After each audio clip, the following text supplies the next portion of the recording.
The navy blazer felt like freedom. James Rochester stared at his reflection in the Manhattan office window, the city lights bleeding through the glass like watercolor.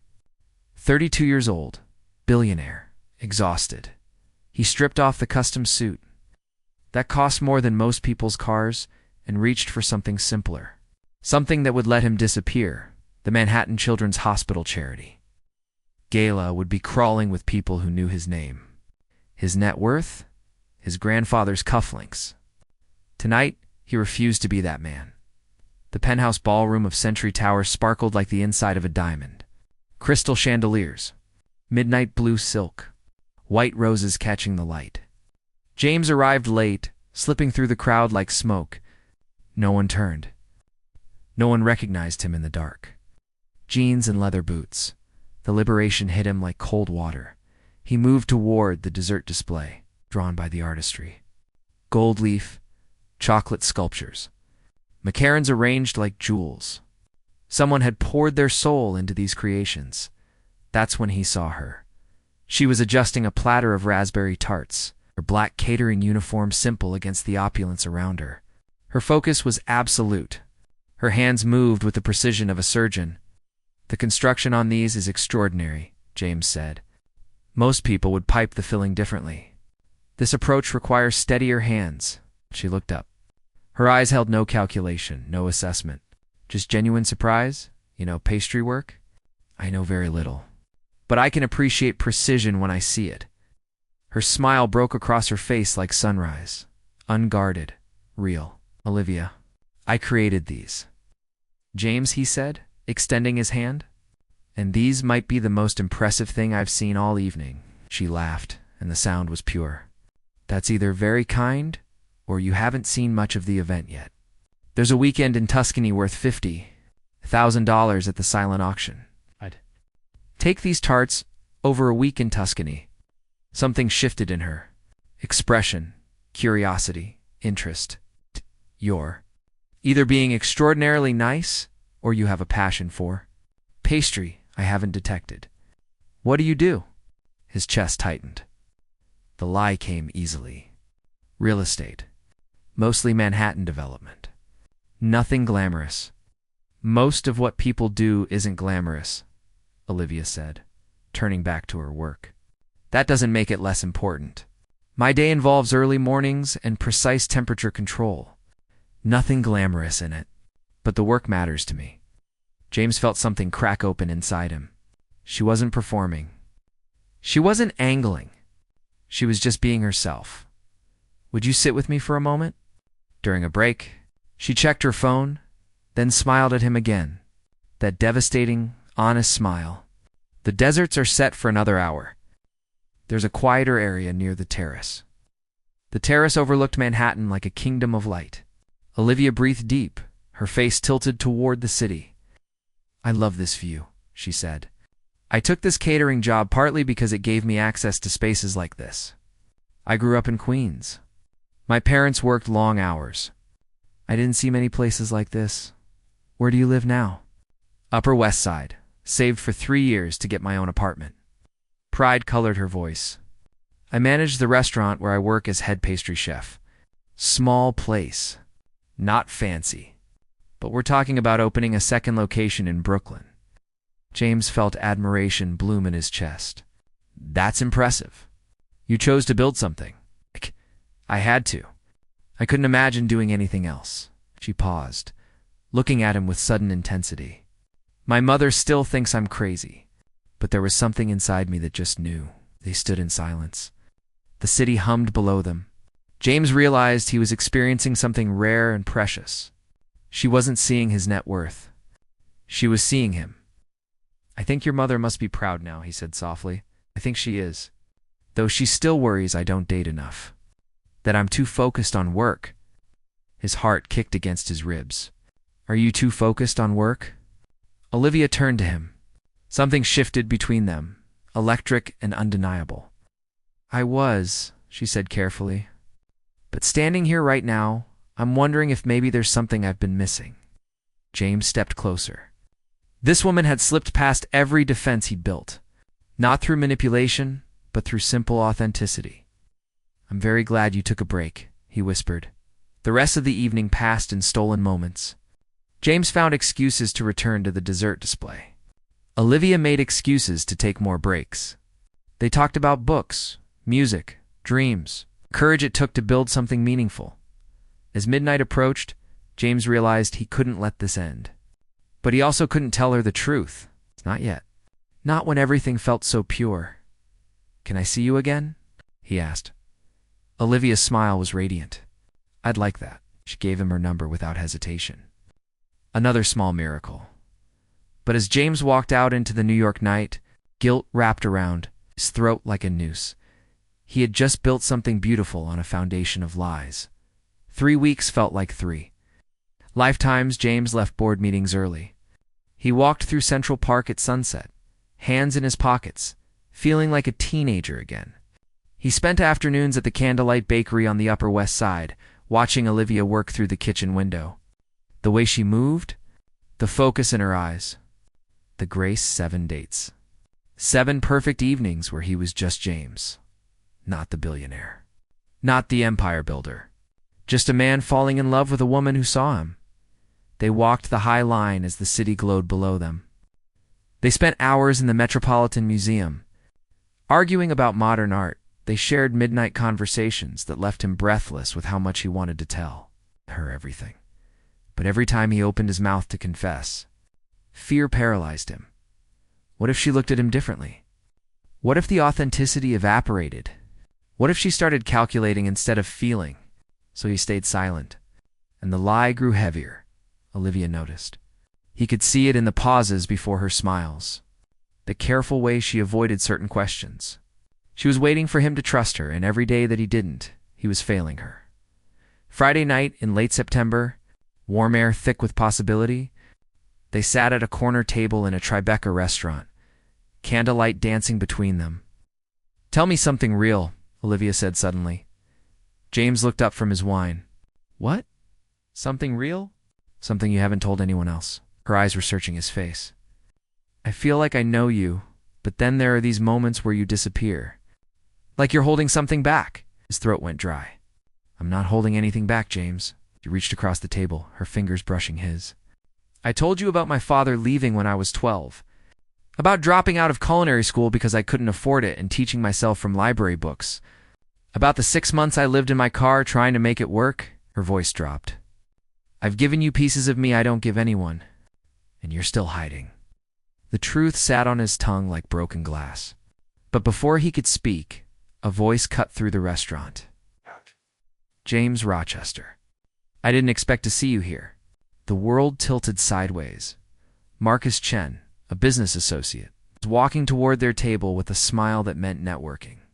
James watched Olivia's face change.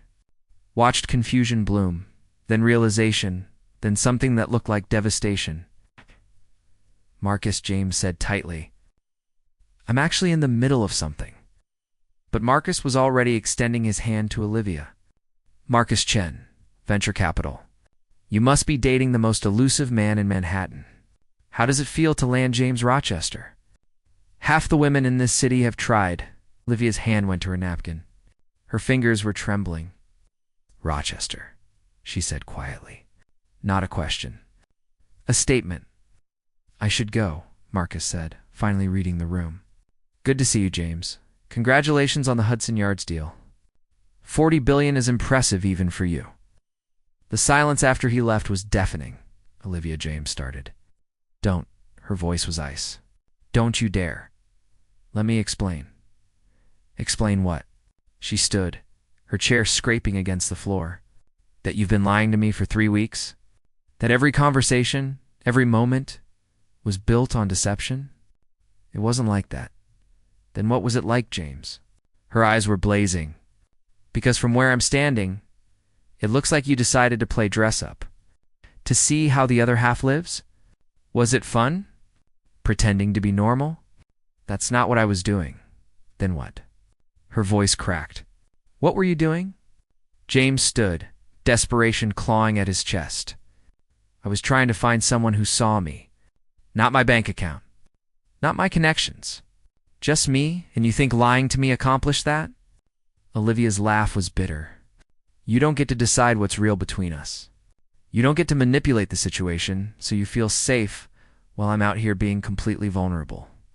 I was going to tell you. When? After we slept together? After I fell completely in love with you? She grabbed her jacket, tears streaming down her face. I trusted you. I gave you parts of me I don't give anyone. And you couldn't even tell me your real last name? Olivia, please. She stopped at the table's edge, her voice dropping to something wounded and raw.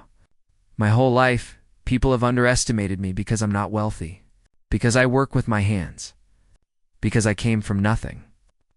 She looked at him with devastation in her eyes. I thought you were different. I thought you saw me. I do see you, James said desperately. What? No, she shook her head. You saw what you wanted to see. Someone safe. Someone who wouldn't want anything from you. But you never saw me enough to think I deserved the truth. She walked toward the door, and James felt his world collapsing. I love you, he said to her back. Olivia stopped. For a moment she didn't move, then she turned, and her expression broke him. You don't get to say that now, she whispered. Don't get to make this about love when you've been lying to me since the moment we met. She walked out into the New York night. James stood in the restaurant, surrounded by strangers, more alone than he'd ever been in his life. He'd found something real, and he'd destroyed it with his own fear, too. Weeks of silence felt like drowning. James sat in his penthouse office, staring at his phone. He'd called 17 times, texted 32. Each message went unanswered. Each call went to voicemail. He deserved it. He knew he deserved it, but knowing didn't stop the ache. His assistant knocked softly. Mr. Rochester, the investors are here for the Hudson Yards meeting. Cancel it, sir. This is a $40 billion deal. Ah, I said cancel it. She left without another word.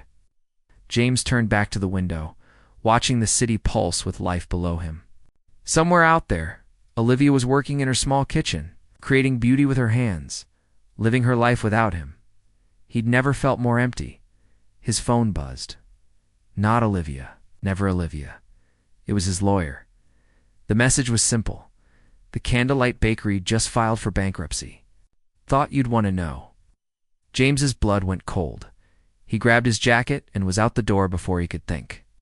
The drive to the Upper West Side took 20 minutes that felt like hours. When he arrived, a bankruptcy notice was taped to the bakery's window. Inside, the lights were off. A woman was sweeping the sidewalk next door. Excuse me, James said. Do you know what happened here? The woman sighed. The landlord tripled the rent. Some developer bought the whole block. They want to build luxury condos. The bakery couldn't afford it. James felt sick. Do you know where the owner went? Olivia? Poor girl. She was in tears yesterday, packing everything up. Said she'd have to let her whole staff go. I think she's staying with her mother in Queens now. James stood on the sidewalk as guilt crashed over him like a wave. He made 3 calls. His real estate team, his legal department, his financial advisors. Within an hour, he knew the truth. The developer who'd bought the block was Richard Castellano, a rival, someone who'd been trying to undermine James's deals for years. Castellano had specifically targeted the Candlelight Bakery because of its connection to James Rochester. There were photos, paparazzi shots from their dates, articles. In gossip columns, speculating about James's mystery woman, Castellano had seen an opportunity for revenge and taken it. Olivia's dream had been destroyed because of him. James drove to Queens in the fading light. The address his assistant found led him to a modest apartment building, 3rd floor. Stood outside the door for 5 minutes before he could bring himself to knock. Olivia opened the door. She looked exhausted. Her eyes were red-rimmed. She wore sweatpants and an old t-shirt. When she saw him, her expression shuddered. What are you doing here? Her voice was flat. I heard about the bakery. Olivia, I'm so sorry. Sorry, she laughed, and it was a broken sound. You're sorry? You're standing at my mother's door saying you're sorry? I know who did this. Richard Castellano. He's a developer who's been trying to hurt me for years. He targeted your bakery because of our connection. This is my fault. Olivia stared at him. You're telling me I lost everything because I made the mistake of falling for you? I can fix this. I can buy the building. I can get your bakery back. I can make this right. Get out, Olivia.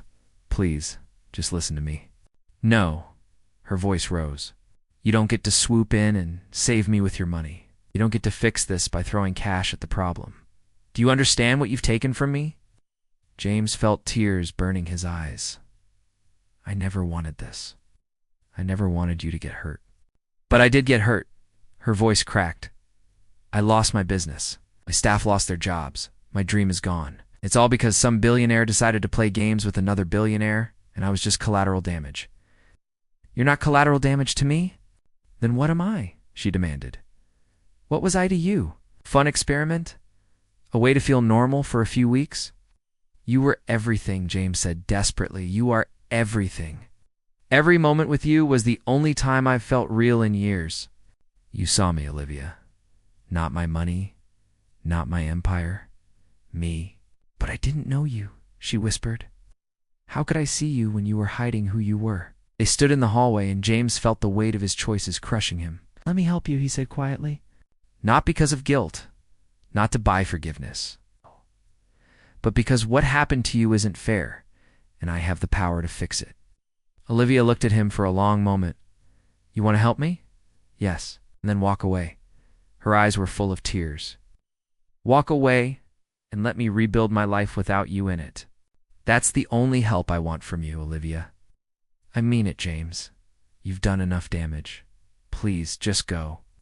She closed the door. James stood in the hallway, listening to her cry on the other side, and he made a decision. He couldn't force her to forgive him. He couldn't undo the lies, but he could do one thing. He pulled out his phone and made a call that would change everything. This is James Rochester. I need you to draw up transfer papers for the entire West Side development portfolio. Yes, all of it. I want it put in Olivia Chen's name. Full ownership. No strings. No conditions. His lawyer's voice was shocked. Sir, that's a $200 million asset. I know what it's worth. Just do it. He hung up and looked at Olivia's closed door one last time. If she wouldn't let him help her directly, he'd help her anyway, even if it meant giving up everything. Even if it meant she'd never know. The envelope arrived at Olivia's mother's apartment 3 days later. She almost didn't open it. The return address was a law firm she didn't recognize. Probably more bankruptcy paperwork, some more documentation of everything she'd lost. But curiosity won. Inside were property deeds, building titles, asset transfers, her name on every document. $200 million worth of Manhattan real estate, and a single handwritten note. This doesn't fix what I broke, but it's yours. No strings, no conditions. Build your dream bigger than either of us imagined. You deserve everything, James. Olivia's hands shook so hard the papers scattered across the floor. She called the law firm. They confirmed it. Legal, binding, irrevocable. James Rochester had transferred his entire West Side development portfolio to her. 20 buildings, commercial spaces, residential properties, including the block where her bakery had been. This has to be a mistake, she said to the lawyer. No mistake, Miss Chen. Mr. Rochester was very clear about his intentions. The properties are yours. Olivia hung up and sat in stunned silence. Then she called the only number she'd sworn never to call again. James answered on the first ring. Olivia, what did you do? Her voice was shaking. I gave you what should have always been yours. The power to choose your own future. Gosh, James, this is insane. You can't just give someone $200 million. I can. I did. Why? She demanded. Why would you do this? His voice was quiet, resigned. Because you asked me to walk away. I realized the only way I could truly help you was to give you the freedom to never need me. Or anyone. Tears streamed down Olivia's face. You didn't have to do this. Yes, I did. You lost everything because of me. Your business. Your dream. I couldn't fix my lies. But I could fix that. James. She pressed her hand to her mouth. This is too much. It's not enough. It will never be enough. He paused. But it's all I have to give you besides apologies you don't want to hear? I need to see you. Olivia, you don't have to feel obligated. I'm not obligated. I need to see you. Please. An hour later, they met in Central Park, the same bench where they'd had their third date, where they'd talked about childhood dreams and adult fears, where everything had felt possible. James looked thinner, tired. There were shadows under his eyes that hadn't been there before. Olivia sat beside him, the envelope clutched in her hands. I can't accept this, she said. It's already done. The papers are filed. It's yours, James. This is your legacy. Your grandfather's buildings, everything you've built. My grandfather's buildings were built on ruthlessness, James said quietly. He crushed people to make his empire. I don't want that legacy. I want something different. So you're just giving it all away? Not giving it away. Giving it to you. He turned to look at her. You're the only person I've ever met who would use this kind of power to create rather than destroy. You'll build something beautiful. I know you will. Olivia felt her heart cracking open. You lied to me. I know. You broke my trust. I know. And now you're trying to buy forgiveness. James shook his head. I'm not buying anything. I'm trying to give you the life you deserve, even if I'm not in it. They sat in silence. The park hummed around them. Joggers passed. Children played. The world kept turning. Why did you lie? Olivia asked finally. Really? I need to understand. James looked down at his hands. Because I was a coward. Because I'd spent so many years being used and manipulated that I'd forgotten what real connection felt like. When I met you, you saw me as just a person, not a bank account. And I was terrified that if you knew the truth, you'd stop seeing me that way. So you decided to control the situation. Yes. And in trying to protect myself, I hurt you. I hurt you worse than any of those people ever hurt me. Olivia felt tears sliding down her cheeks. It was falling in love with you. The real you. Not the person you were pretending to be. There was no pretending, James said desperately. Everything I told you was true. My feelings, my thoughts, the way I saw you. That was all real. But you were still lying. I was lying by omission. And that's just as bad. I know that now. He turned to face her fully. Olivia, I can't undo what I did. I can't take back the lies. But I need you to know that meeting you changed everything for me. You made me want to be better, honest, real. Yet you gave away everything you have. That's not being real, James. That's running away. He looked shocked. What do you think? This fixes things. You think giving me your empire makes you some kind of hero? Her voice rose. You're still hiding. You're still not facing what you did. You're just throwing money at the problem and walking away. I thought this was what you wanted. I wanted honesty, Olivia said fiercely. I wanted you to fight for us. To show me that you could be vulnerable even when it's terrifying. Instead, you're sacrificing everything like some tragic martyr and expecting me to be grateful. James stared at her. What do you want from me? I want you to stay, she said, her voice breaking. I want you to be scared and stay anyway. I want you to build something with me instead of just handing me your empire and disappearing. You told me to walk away. I was hurt. I was angry. But I never stopped loving you.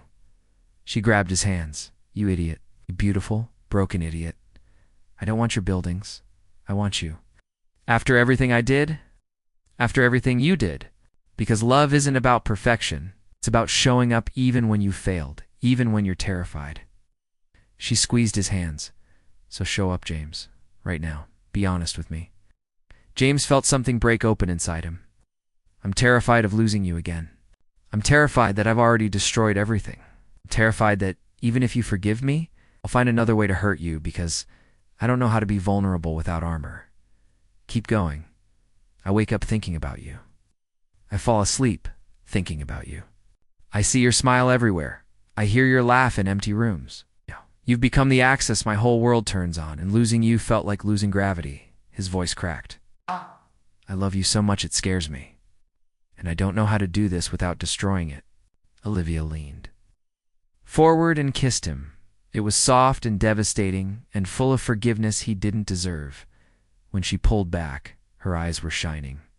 We'll figure it out together, but James, you have to promise me something. Anything. No more lies. No more hiding. If we do this, we do it with complete honesty. Even when it's ugly. Even when it hurts. I promise, he whispered. She smiled through her tears. Then take your buildings back. We'll rebuild together. Your resources. My vision. A real partnership. Are you sure? I'm terrified, she admitted. But I'm sure. James pulled her into his arms, and for the first time in weeks, he could breathe. They sat together as the sun set over Central Park, two broken people choosing to be brave. But across the city, Richard Castellano sat in his office, staring at reports of James Rochester's asset transfer, and he smiled. He'd underestimated how much James cared about the girl. Now he knew exactly how to destroy them both. The threat came in the form of photographs. James and Olivia were meeting with architects about rebuilding the Candlelight Bakery when his phone buzzed. A message from an unknown number. Images attached. His blood turned to ice. Photos of Olivia at 18, desperate, living in her car. Meeting with a man outside a pawn shop, handing over something in exchange for cash. The message was simple. The tabloids would love to know James. Rochester's girlfriend sold stolen jewelry to survive. Career over. Reputation destroyed. Unless you return what you stole from me? James looked up to see Richard Castellano walking into the conference room. Get out, James said coldly. Now, is that any way to greet an old friend? Castellano smiled. Especially when I'm here to help. Olivia looked between them, confusion on her face. What's going on? Mr. Castellano was just leaving, James said. Actually, I think Olivia should hear this. Castellano turned to her with mock sympathy. Did James tell you why I targeted your little bakery? It wasn't personal. Well, not until he stole the Hudson Yards deal from me. Cost me $4 billion.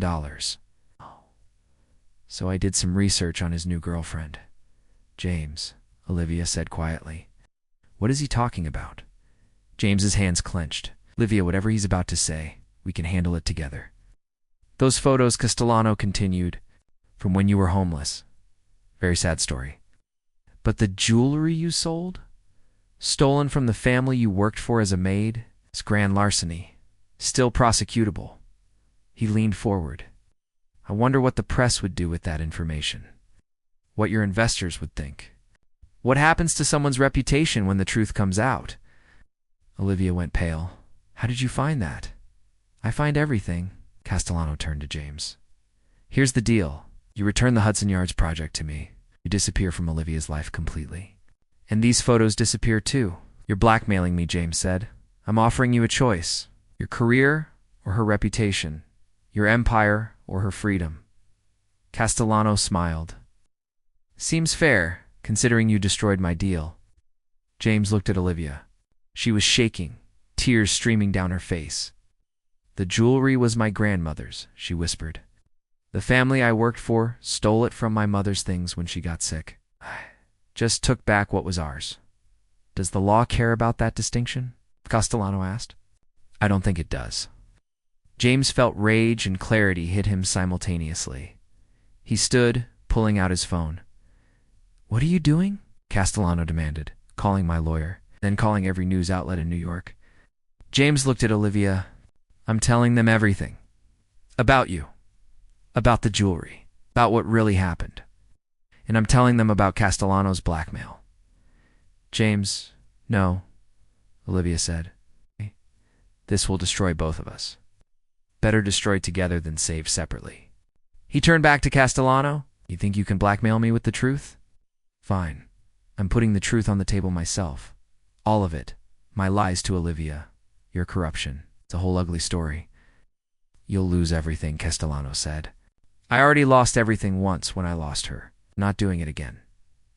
James reached for Olivia's hand. We tell the truth. Together. Let the chips fall where they may. Olivia stared at him. Then slowly she nodded. Okay. You're both insane, Castellano said. Probably, James agreed. But we're done playing your game. Over the next week, they did exactly what they promised. Interviews, press conferences, complete transparency. James admitted to lying about his identity. Olivia told the story of her grandmother's jewelry. They exposed Castellano's blackmail scheme. The media had a field day. Some outlets praised their honesty, others crucified them. James lost 3 major investors. Olivia faced scrutiny about her past. But something unexpected happened. People started listening. The story resonated. A billionaire who chose love over empire. A woman who survived poverty through determination. 2 flawed people choosing honesty over protection. The Candlelight Bakery reopened 2 lines around the block. James's remaining investors doubled down, respecting his integrity. Castellano faced investigation for blackmail and fraud. But the real victory came 3 months later. James and Olivia stood in the newly rebuilt bakery, watching through the window as customers enjoyed pastries made with the same precision and passion Olivia had always brought to her work. "Do you regret it?" Olivia asked. "Everything you lost?" James pulled her close. "I didn't lose anything that mattered. I found everything that does." She smiled against his chest. "That's very poetic for a real estate developer. I'm working on my romantic side." "You're a bad influence. The worst." They stood together in comfortable silence. Outside, the city pulsed with life. Inside, they'd built something real, something honest, something that could survive storms because it was built on truth rather than illusion. "I love you," James said quietly. "I love you for seeing me when I was hiding, for forgiving me when I didn't deserve it, for being brave enough to be honest even when it cost us everything." Olivia turned to face him, her eyes shining. "I love you for choosing me over your armor, for being vulnerable even when it terrified you, for proving that real connection is worth any risk." "So what now?" James asked. "Now we live honestly, imperfectly, together." He kissed her as the afternoon light streamed through the bakery windows. 2 people who'd found each other in the midst of lies and learned that truth, however painful, was the only foundation worth building on. The city stretched out around them, full of possibilities. They'd both lost pieces of themselves along the way, but what they'd found together was worth every sacrifice. Love without armor, connection without calculation, truth without protection, and in a world built on image and illusion. That was the most valuable thing they could have created. James Rochester, billionaire, had finally found something money couldn't buy. And Olivia Chen, pastry chef, had found someone who saw her worth beyond any price tag. Together, they'd build something neither of them could have imagined. Alone, something real, something true, something worth fighting for. The end.